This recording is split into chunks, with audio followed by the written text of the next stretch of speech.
ahead and share my slides and we'll dive in. I do believe 18 different PowerPoints loaded right now because I spent the morning working on Matthew. So the probability of my system crashing off a Zoom, highly likely. But I can't close them all because they're all in process. So anything happens, just stay tight and Zoom will kick me off and put me back on, okay? And if I freeze, just stay with me, okay? Okay, we're doing 18 to 31, the giving of the law, right? The major arc of this story is God's relationship to Israel, the foundational truth of their relationship. I will take you to be my people. I will be your God. So when we left them, they had departed from Egypt. And now we are heading across to Mount Sinai. So the first Passover was instituted. Time to leave Egypt. We talked about the crossing of the Red Sea, the bread from heaven, and the water from the rocks. Here's what's about to happen. And again, it is a dry section, so I'm trying to pull out the high points here. I want to talk about this visit from Moses's father-in-law and his challenge to rethink his leadership. After 3 months on the road, they're finally going to reach Mount Sinai. And remember, we talked about Mount Sinai in the very first week where Moses got his call. And I showed you that beautiful monastery that rests now at the base of Mount Sinai. It's kind of a center for interfaith peace. So that's where they're heading back, right? In this section, the 10 Commandments are given and a bunch of other laws are going to be given. And the Ark of the Covenant directions are given. This is really critical for any of you Raiders of the Lost Ark nerds, because this will be that section that Harrison Ford is going to reference in that first movie. So that's why this matters, right? Tie it to Harrison Ford. Okay, let's start with Exodus 18, where Moses gets a visit from his father-in-law. Remember, he's returning back to the land where he met his wife, and this is where his father-in-law is. So will somebody read this? Go ahead, Tony. When Moses' father-in-law saw all that he was doing for the people, he said, "What is this that you are doing for the people? Why do you sit alone? Why all the people stand around you from morning until evening?" Moses said to his father-in-law, "Because the people come to me to inquire of God. When they have a dispute, they come to me and I decide between one person and another. And I make known to them the statutes and instructions of God." Moses' father-in-law said to him, "What you are doing is not good. You will surely wear yourself out, both you and these people with you. For the task is too heavy for you. You cannot do it alone. Now listen to me. I will give you counsel and God be with you. You should represent the people before God, and you should bring their cases before God. Teach them the statutes and instructions, and make known to them the way they are to go and the things they are to do. So it will be easier for you, and they will bear the burden with you.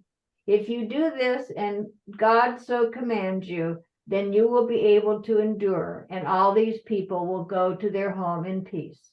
Thank you so much, Tony. Underneath my chair, my two pugs are playing a rousing game of whose mouth is bigger. If you're groaning and moaning in the background, that is not me. There. Okay, so Moses' father-in-law visits him and he observes some interesting patterns in how Moses is serving as a leader. And he offers him some advice because Moses is exhausted. People are coming all day long, and Moses is the one that is judging these disputes.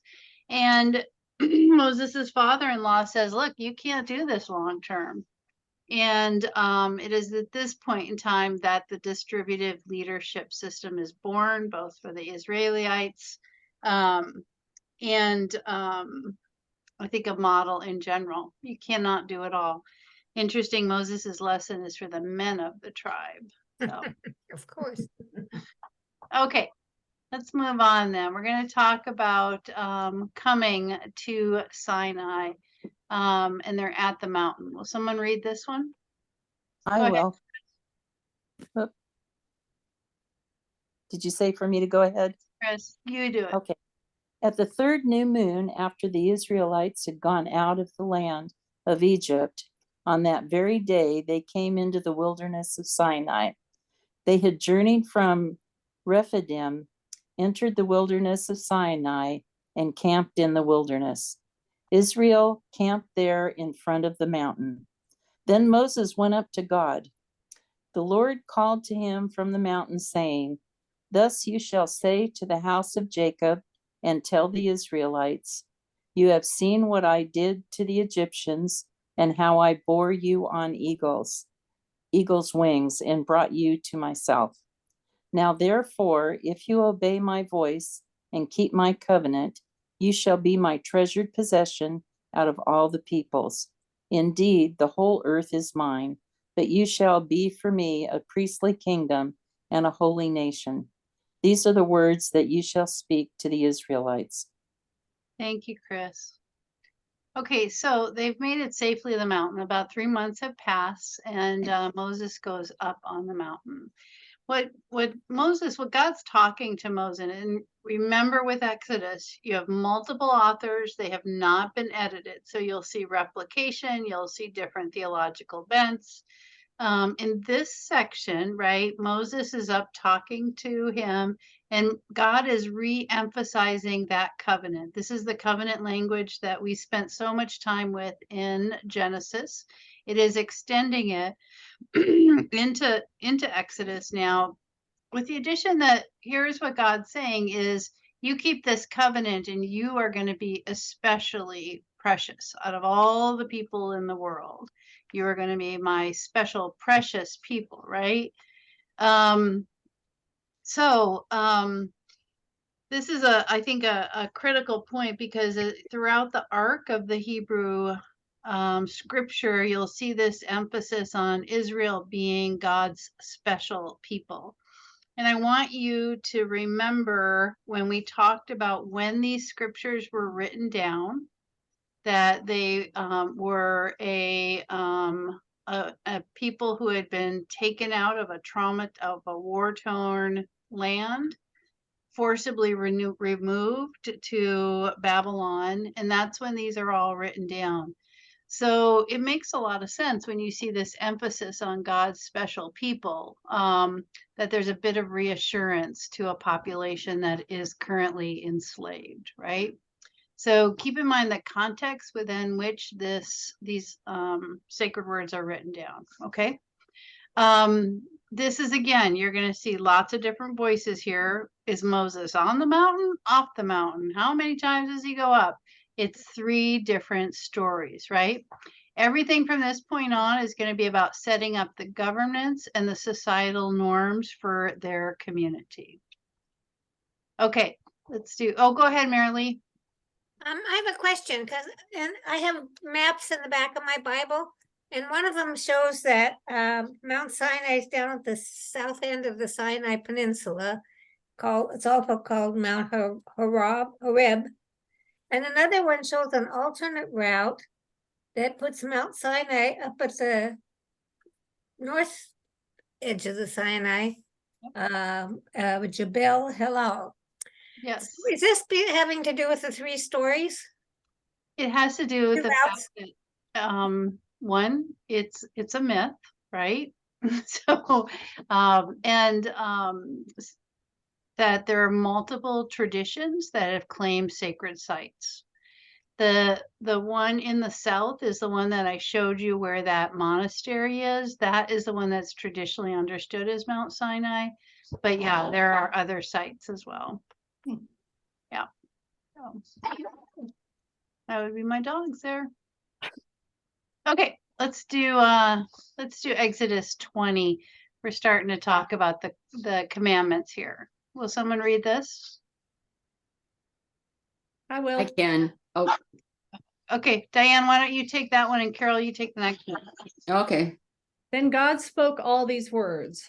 I am the Lord your God, who brought you out of the land of Egypt, out of the house of slavery. You shall have no other gods before me. You shall not make for yourself an idol, whether in the form of anything that is in heaven above, or that is on the earth beneath, or that is in the water under the earth. You shall not bow down to them or worship them. For I, the Lord your God, am a jealous God, punishing children for the iniquity of parents, to the third and the fourth generation of those who reject me, but showing steadfast love to the 1,000th generation of those who love me and keep my commandments. Thank you, Diane. Okay, so let's talk about this one. I'm gonna stop sharing for a second and just ask, why do people think that's the first commandment? Why? Yeah, why? Because it sounds like it. The first one in the Bible here. The Why? first two. Why is It's the that first number two. one? It's 1 and 2, isn't it? Yeah, why? Well, because he was a jealous God. He wanted to get that point across first. Oh, keep going. Anybody else have a theory, Bernie? God's establishing himself as the one and only. God's establishing himself as the one of only. Yep. What else? Follow me or else. Follow me around.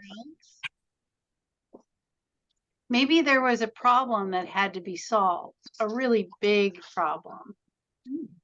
So, and the big problem being that the Israelites were worshiping other gods. Hmm. Egyptian gods? Huh? Egyptian gods? Well, at the time it was written down, they were in Babylon, right? And Babylon was a pagan culture, kind of like Egyptian, with pagan gods, multiple gods, kind of like what we talked about with Egypt. And a lot of archaeological evidence says that really throughout centuries, even leading up to Jesus, that they have found evidence of pagan worship in Israelite homes, right?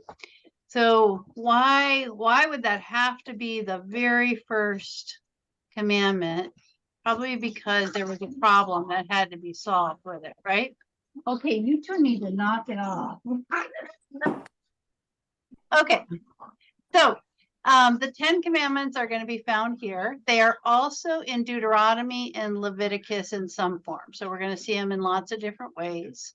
The first 4 are going to deal with Israel's obligations to God, right?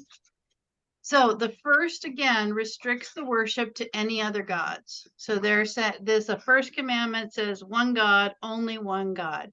This is incredibly unique in the ancient world. Israel is surrounded by pagan cultures, right?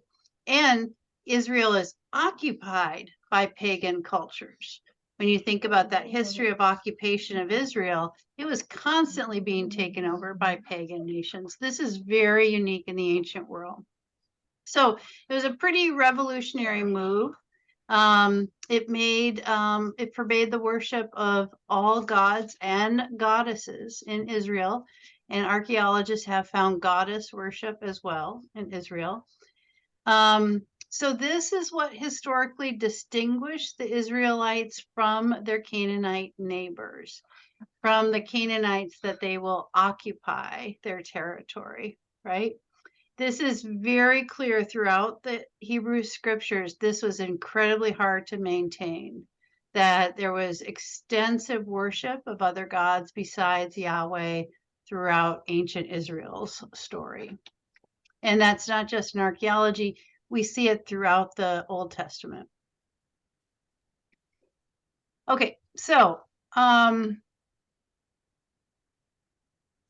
now I want to talk about when this all started, right? So there's the second commandment, right, is the forbidding of the idols and images, which also goes into that pagan worship, because how would you remember when we talked about the Egyptians' gods?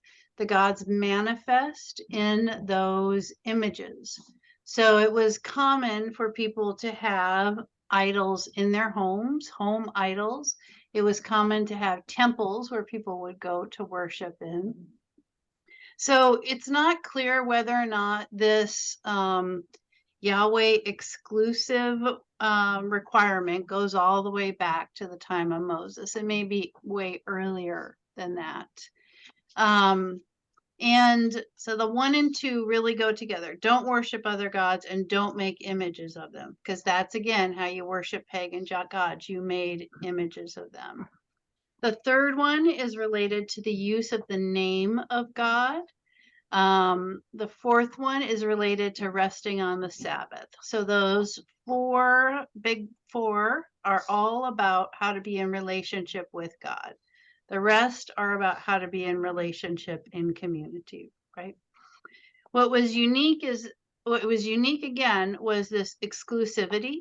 But all societies in the ancient world had laws governing manner like what we're going to cover in the next 6, right? The Bible is unique in the exclusivity of the God relationship and in kind of the solemnness of which they are proclaimed, that they're named in sacred scripture. That was unique. Okay, so going on to Exodus 21:31. This is one where it probably felt incredibly dry, right? A whole lot of laws concerning slavery, violence, property restitution, social and religious law, justice, sabbatical years, Sabbath, annual festivals. Now, these are not absolutes in the commandments. The 10 commandments, it's an absolute. You must not do X, right? These are the type of if X happens, then Y, right? So they're conditional. So they're different than the 10 commandments. These are very apparently common in ancient culture as well. They were not distinct to the Israelites. So what's interesting is that a lot of these, when you read them, probably don't sound like things that would have concerned an enslaved people on the run.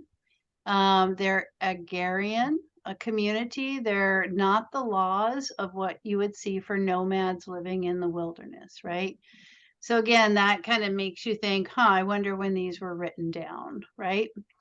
But we don't know exactly when they were formulated. They probably did come before Deuteronomy. If you've ever had a chance to read Deuteronomy, you thought this part was dry. Deuteronomy is way drier.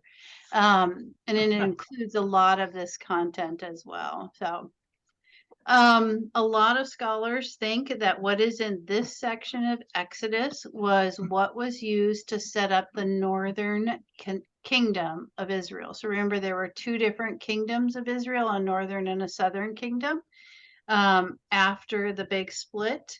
And these were used to set up the northern kingdom. Okay, let's talk about some of them. There's some weird ones in him. Let's talk about Exodus 21. Carol, will you read that one? Yeah, sure. These are the ordinances that you shall set before them. When you buy a male Hebrew slave, he shall serve for 6 years. But in the 7th, he should go out a free person without debt. If he comes in single, he shall go out single. If he comes in married, then his wife shall go out with him. If his master gives him a child and she bears him sons or daughters, the wife and her children shall be her master's, and he shall go out alone. But if the slave declares, I love my master, my wife, and my children, I will not go out a free person. Then his master shall bring him before God. He shall be brought to the door or the doorpost, and his master shall pierce his ear with an awl, and he shall serve him for life. Oh, geez. So the first thing that I think would probably occur to everybody is, why is an enslaved people setting up rules for enslavement, right? That's Really? the first thing that occurred to everybody, right? Yes. So if Israel indeed has its origin in liberation from slavery, how could buying a Hebrew slave be condoned, right? Throughout the ancient world and throughout the Hebrew scriptures and the New Testament, slavery is taken for granted. It is going to continue throughout the Bible, all the way up to Paul's letters. And those of you who took the class with me on Paul, remember there's a whole letter to a slave in there. And never does Paul say slavery is wrong. That never comes up, right? So this is very common in the ancient world. The most common cause of enslavement was debt. People who couldn't pay their debts were forced to sell their children or themselves into slavery. Or you could be captured in battle and then you'd be sold into slavery. From early times, people in the Near East saw the need to set some limits to this debt slavery. And what you're seeing here is an example of a limit on debt slavery, that he will serve for 6 years, but in the 7th year, he will go a free person without debt, right? So, interestingly enough, though, there's stipulations on how he goes, right? If he enters into the slavery relationship with children and a wife, they get to go with him. If the owner provides the wife and children are born, they stay. If the slave chooses to stay, then he will be the slave for life, right?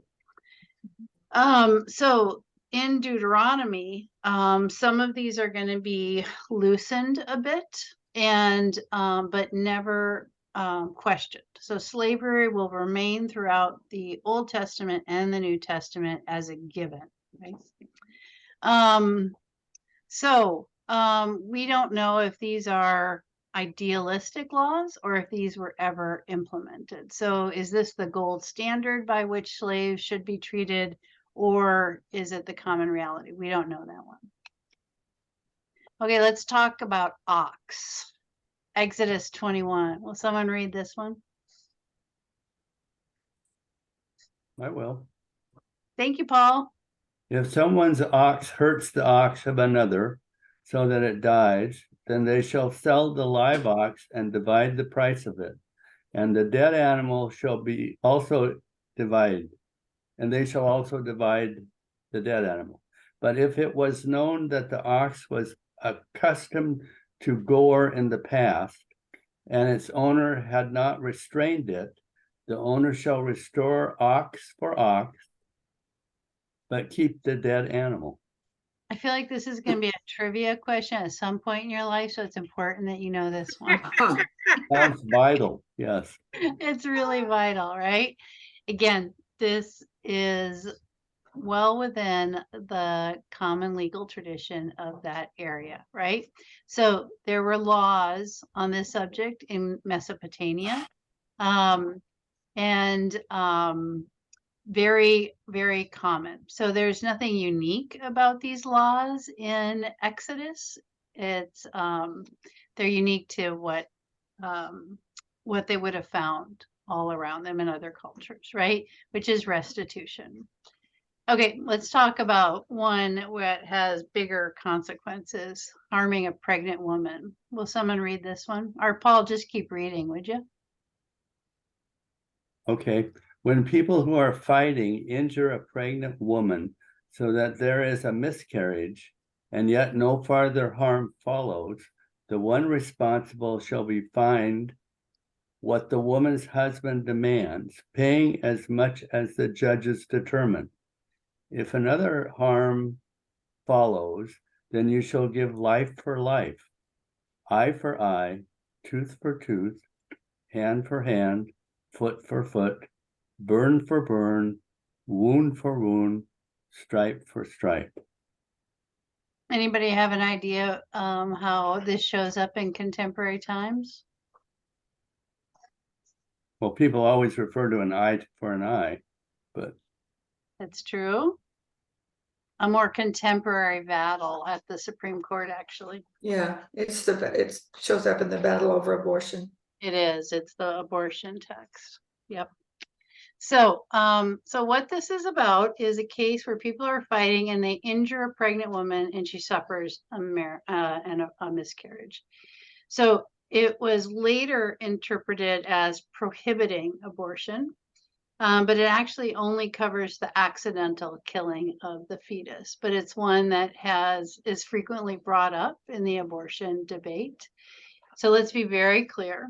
The abortion is silent on the subject of abortion, or the Bible is silent on the subject of abortion, even though this was a procedure that was really widely known and practiced in the ancient world. The Bible is silent on it. In Judaism, so this is a Jewish text, the woman, the fetus is not considered viable until birth. So what they're talking about, this one is just restitution if something happens. So it's not intended to be an abortion justifying passage, but it has been used in that way. Go ahead, Paul. Well, isn't it just that they considered people property? I mean, so it's a valuable item, and so it has to be replaced or restored or become. It's about monetary restoration. It's not about judgment on the termination of the pregnancy, which was an accidental termination. Yeah. You'll hear it cited, though, in the abortion debate. Okay. Can I make a comment? Go ahead, Shirley. I wonder too if some of these passages that we've just been over about slavery, if they aren't used as part of the justification in some of our I call them extreme Bible states, where they're trying to soften the whole slavery history that we have and to make it sound like it was less evil than it was. I haven't heard it in regards to slavery, but I've definitely heard the Bible literalized as a weapon. That's a pretty common tactic. And I wouldn't say unique to the South. I've heard it in my local school board. So Yeah. Well, I was just thinking because people like the governor of Florida and the senator in Arkansas have made such pronouncements about to soften what slavery actually was. Yeah. And to justify it. Yep. And the Bible is not your source document to take on slavery. Absolutely not. It is a source document and has been used as a source document throughout the last 2,000 years to justify the enslavement of people. And that's one of the things we talked about in Paul is very specific legislation that cited Paul's letters as the rationale for different slave acts. So it's been used a lot. So, okay, so it goes on, Paul brought up this one section about eye for an eye, tooth for a tooth, burn for burn, wound for wound. So let's talk about this. This is a passage that's often been derided for this kind of spirit of vengefulness. The intent is not vengefulness, it is moderation, right? It's to say you're not going to kill someone who knocks out your eye. You're going to make the punishment fit the crime, right? So it is a lesson in moderation, not vengefulness. Okay. I see Diane does not believe that. That whole first paragraph has been used over and over. You hear it all the time, an eye for an eye, and Yeah. I mean, all of this, they condone capital punishment, polygamy in these ordinances, right? You can take another wife, and all of that is condoned, and it's all saying that God said this.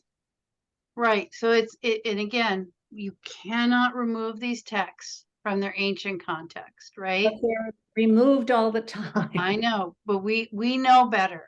We know better, and we can call people on it, right? And they were never intended to be taken literally, ever, ever, ever, right? They are not intended to be taken literally, which is one of the questions that Diane had after last week was, do Jews believe in a literal interpretation of the Bible? And I shared an article with her that talked about the fact that no, Jews do not view a literal interpretation of the Bible, and I'll share it with all of you too. But and to be real clear, early Christians never view the Bible literally, ever. The view of the Bible as in the literal fashion is a really modern day development. So, okay. Okay. I just wanted to give you the kind of this as a good understanding of where Jews are about abortion, right? Okay. Let's go on to Exodus 31. And this is about Sabbath, and this is about the end of it. Will someone read this one? Um, Thanks, Marie.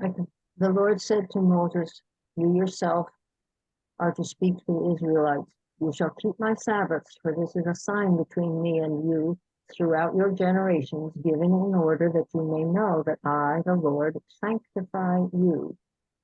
You shall keep the Sabbath, because it is holy for you. Everyone who profanes it shall be put to death. Whoever does any work on it shall be cut off from among the people. For 6 days shall work be done, but the seventh day is a Sabbath of solemn rest, holy to the Lord. Whoever does any work on the Sabbath day shall be put to death. Therefore, the Israelites shall keep the Sabbath, observing the Sabbath throughout their generations as a perpetual covenant.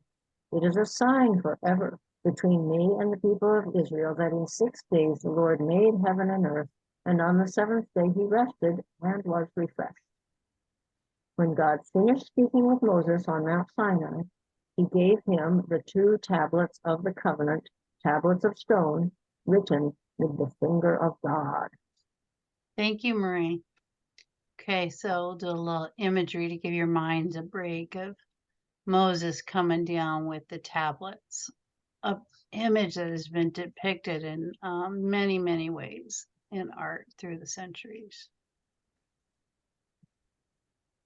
That one looks like Moses has horns. I like that one. Which, if you've ever seen Michelangelo's carving of Moses, that's what he looks like with the horns. And it's in a little church in Rome. And it's the closest you can get to a Michelangelo carving. It's really, it's absolutely amazing. But Moses is seated and he looks a lot like that there. And of course, the iconic Charlton Heston with a lot of white women and a good meme. That's one of the problems, right? Right? Okay.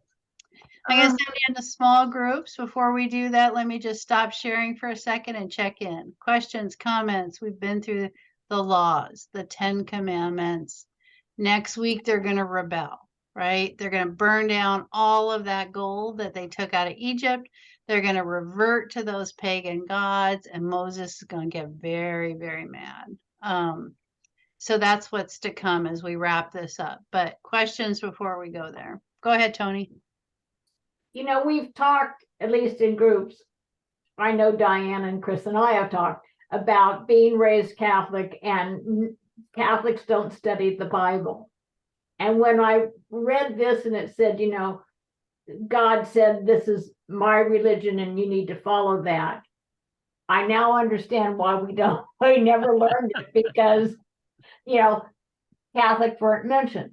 You know, none of that happened, so that it now made a lot more sense to me why we didn't. Yeah. Yeah. Well, I don't know that I agree with that. I mean, we could probably have a long debate about why Catholics.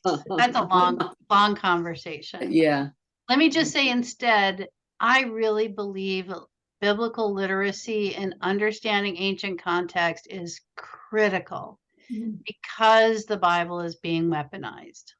So I think that the real accountability is on all of us, is to know what's in there, because it's happening at my school board, and it's happening at a foreign policy level, where people are citing and removing things from those ancient contexts and using them in ways, you know, never really intended or justified with what it's being done. So that's what I would say. The onus is really on us all to know what's in there.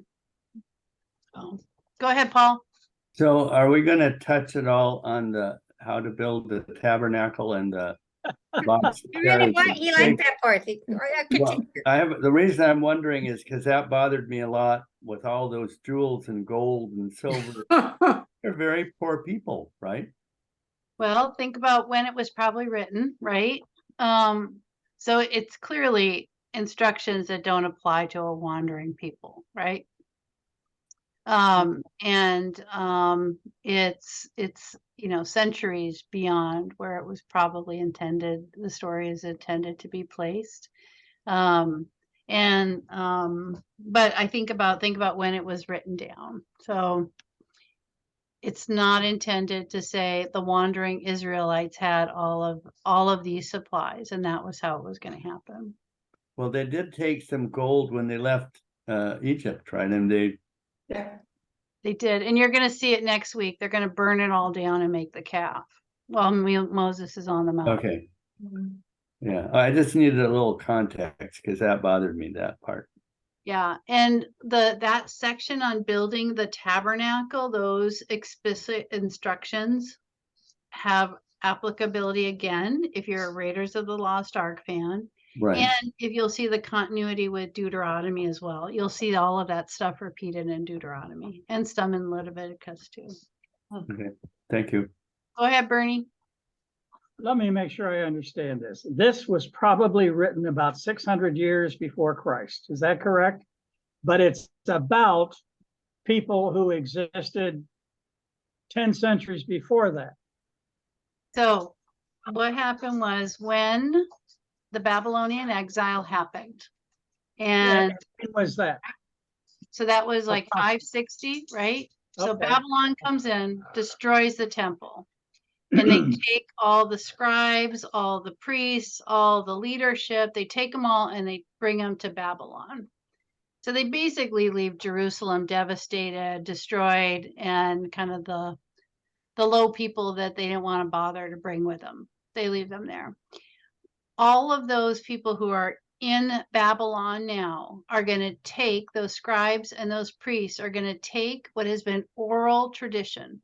So these are oral stories that have been passed down for centuries. They are the foundational stories of the Israelites. And at that point in time, they are going to write them down. It's not And that so- they created them in Babylon. It's that's the point where they realized there's no temple. They may never go back. They've got to archive these stories. And if you had to guess at when Moses existed, using Jesus as year one, when would that have been? So all archaeological evidence indicates that this is a myth, right? And Right. Moses is a myth. It doesn't make it not true, right? There's truth in myths. If you were going to take a literal interpretation of the story, then it would probably be about 2,000 years before Christ. 2000. Okay. 2000, Okay. yeah. Thank you. But again, In other it's a words, myth. we're about 1400 years before it was actually put into ink. And Yeah, it's a myth that is written down, but that myth has become the foundational story for Israel. It's going to bleed into everything. Like I was just working on the Matthew Bible study, and I was like, man, Matthew quotes Genesis and Exodus all the time. Genesis, Exodus, and Isaiah all the time. So it's good to know this stuff. thank you. Yeah. Okay, I'm going to send you into your breakout rooms. Here's the discussion. Oops. These laws that you all were immersed in are really about how to relate to one another and how to live in community. So the question is going to be, how does the text suggest that we should treat those around us? And do our personal values line up with that? Okay. How does the text suggest that, oops, I lost it, sorry. How does the text suggest we should treat those around us that we live in community with? And do our personal values line up with this? Meaning, did they stand the test of time? Okay. Okay, I'm going to give you just about 7 minutes in your rooms to talk about that, and we'll come back. There you go.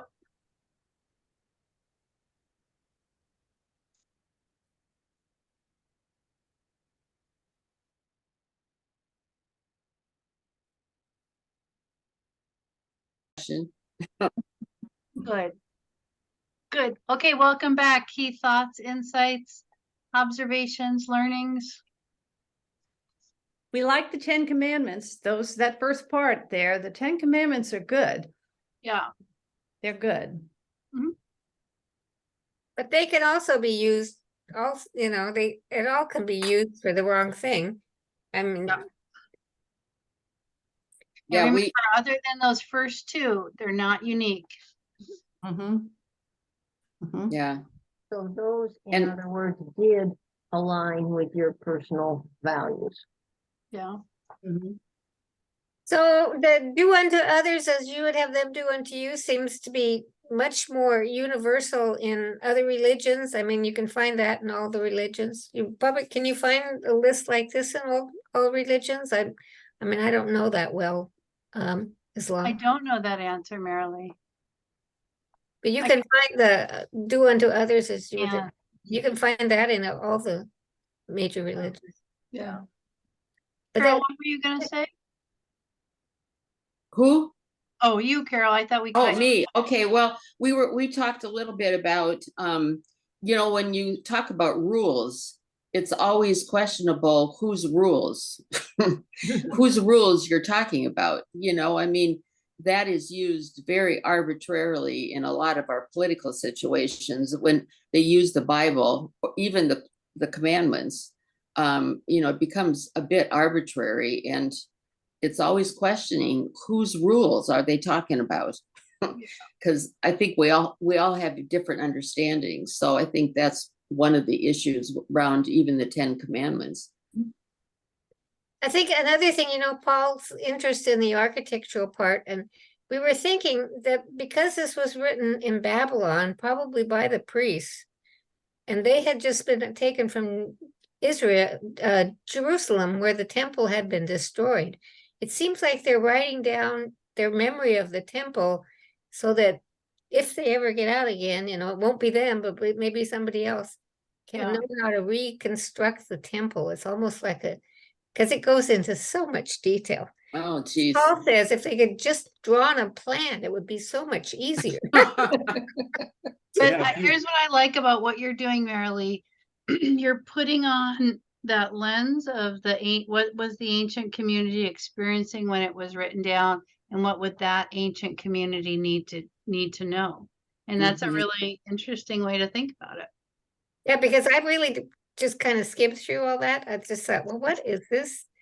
Okay, this is fine if I need to build a temple, but I don't need to right now. But they might have to do that, if they go back. So The that's temple it is destroyed. All that remains is those blocks on the western wall. Yeah. Okay, so here's what's going to happen next. We're going to finish up Exodus next week. The big climax of the relationship goes south quickly. And then we're going to take a few weeks break, and then we're going to start Matthew. And the way I timed Matthew is we'll spend the first 2 weeks. Matthew's going to go for the first 3 weeks of December. We'll take a break during Christmas week. But we're going to be looking at those Christmas stories in Matthew and trying to understand a little bit about Matthew, who it was written for, a little bit about Matthew's community. There's some really unique things that we're going to confront. Matthew is both the most Jewish and the most anti-Jewish of the gospel. So we're going to wrestle with all of that in Matthew. Once we finish up Matthew, we're going to do a 4-week special study on It's All About the Marys in Jesus's life. So 2 weeks, 2 weeks we're going to focus on Mary the mother in scripture and in tradition. And then 2 weeks we'll focus on Mary Magdalene, scripture and tradition, and all of the different ways both of those Marys have been understood and interpreted. So thank you to Bernie for coming up with that one. And So- then to close out the year, I'm gonna redo the book of Revelation.